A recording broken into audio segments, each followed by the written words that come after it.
Salut, c'est Tilu, le podcast du blog écrire-de-la-fiction.com, le podcast de tous ceux qui écrivent pour être lus. Dans Tilu, on parle de littérature, on parle de lecture, mais surtout, on parle d'écriture. Allez, en voiture.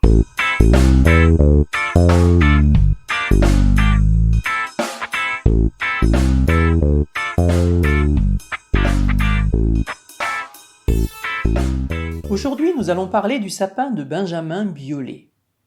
Oui. Il y a quelques semaines, je vous envoyais par l'infolettre un petit clin d'œil au sujet du « montrer, ne pas dire » ou « show don't tell » dans sa version originale anglaise. Cette technique, qui consiste à ne pas s'appesantir sur les situations, ni expliquer ce qui se passe, mais à montrer les personnages en action. Je vous rappelle que contrairement à ce qu'on lit parfois, ce n'est pas Hemingway qui a inventé le show don't tell, encore qu'il en ait usé avec beaucoup de brio, mais Anton Tchekhov. Le show don't tell ne fait pas l'unanimité. Certains conseillent de l'utiliser seulement dans les moments cruciaux afin de les rendre plus saillants. James Scott Bell est de ceux-là et en parle très bien dans son livre Exceptions to the Rules. Admirez mon accent.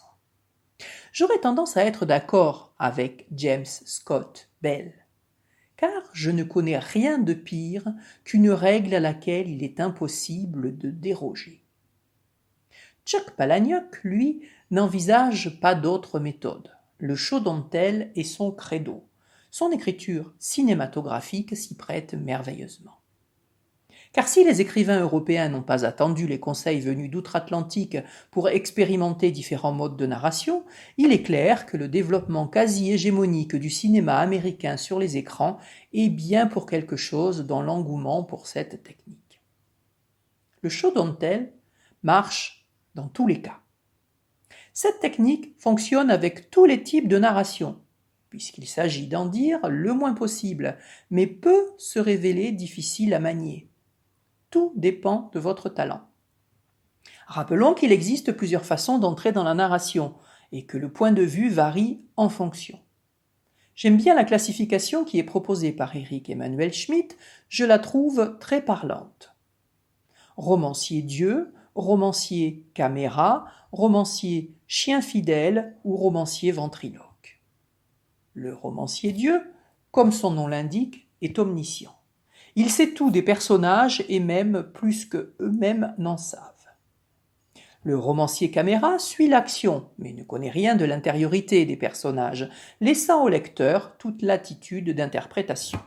Dans ce cas-là, le show don't tell est un moyen redoutable de le mettre sur la voie. Le romancier chien fidèle, qui suit un seul personnage et voit tout par ses yeux.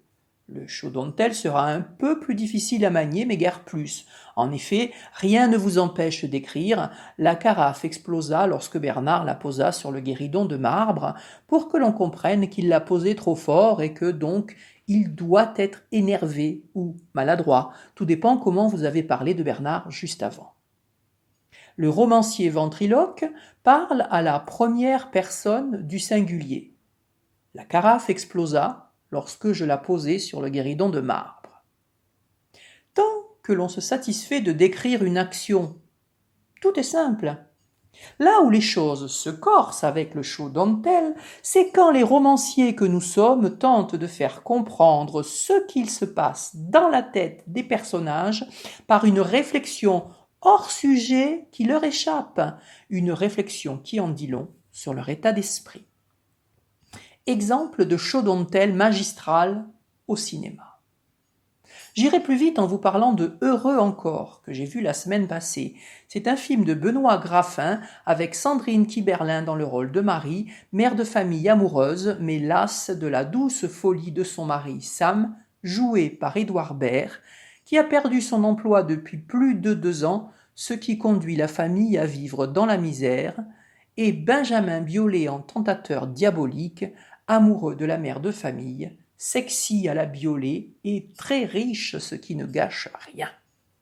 Pour survivre, Marie utilise ses 2 enfants pour l'aider à voler le supermarché voisin, car ils sont dans la dèche des dèches, à 4 dans un studio minable, pendant que Sam passe ses journées enfermé dans une tente d'Indiens pour enfants en nourrissant des projets de fortune sur eBay.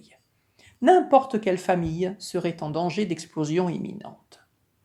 L'autre homme, Antoine, possède la faculté de troubler durablement le système hormonal féminin. Un jour que Sam s'enfonce encore plus profond dans le délire et l'inconséquence, c'est trop pour Marie. Elle quitte la table familiale sous le coup d'une impulsion. Elle croise Antoine et, de fil en aiguille, l'accompagne chez lui, où elle passe la nuit. La voilà dorénavant tiraillée entre son doudingue de mari et son amant prêt à tout pour qu'elle s'installe à demeure, ne reculant devant aucune dépense pour la satisfaire. Pendant ce temps-là, la petite fille de la maison est confrontée au cadavre de sa professeure de piano et une concierge, coiffée d'une improbable chapka New York City, épie les locataires pour faire son rapport au propriétaire. On est le 23 décembre. Il fait froid. La vie est dure. On est loin de la romance à l'eau de rose. Mais ne nous y trompons pas, le cœur de ce film, c'est la relation Marie-Sam. Marie va-t-elle quitter Sam pour Antoine ? Elle n'en sait rien, et pendant les 3/4 du film, elle se pose beaucoup de questions. C'est là que je retombe sur mes pattes et sur le show dont elle. Le génie des scénaristes, Mika Tard et Deborah Sayag, consiste à nous montrer le moment pile où tout bascule en faveur de Sam. Si ça se trouve, Marie elle-même n'en a pas encore conscience. Pourtant, tout se joue alors que Marie est chez Antoine au téléphone avec Sam. Là où une narration lourdingue insisterait sur le choix difficile à coups de larmes et de disputes, Graffin filme le balcon d'Antoine dans un plan très court et sans s'appesantir un mini sapin de Noël tout blanc qu'il a installé. Et Marie, en raccrochant le téléphone, prend acte de ce sapin et dit « Bon, il est tout petit ton sapin !» avant de passer à autre chose. Antoine regarde le sapin et comprend qu'il a perdu Marie. On ne le reverra plus. La fin du film appartient toute à Sam, tout comme Marie. Sam louvdingue est sans le sou, mais tellement plus attachant. Sam est le mec qui se débrouillera pour apporter toujours le plus beau sapin à la maison, quitte à se mettre dans la mouise. Graffin ne nous le dit pas, il nous le fait comprendre. Il nous le montre avec cette simple réflexion. Il est tout petit ton sapin. Ça, c'est du grand show dentelle, mes amis. C'est à cela qu'on pense lorsqu'on dit que les dialogues doivent faire avancer l'action et ou dire quelque chose des personnages. Imaginez à la place une longue scène où Marie explique à Antoine qu'il ne la fait pas aussi bien rêver que Sam. Quel ennui! Alors qu'en 6 mots à peine, lâchés au détour d'un bête plan moyen, on a tout compris. Exercez-vous à faire de même. Sur ce, je vous laisse en vous souhaitant une joyeuse semaine de création littéraire. Tilu, c'est fini. Salut, à la semaine prochaine.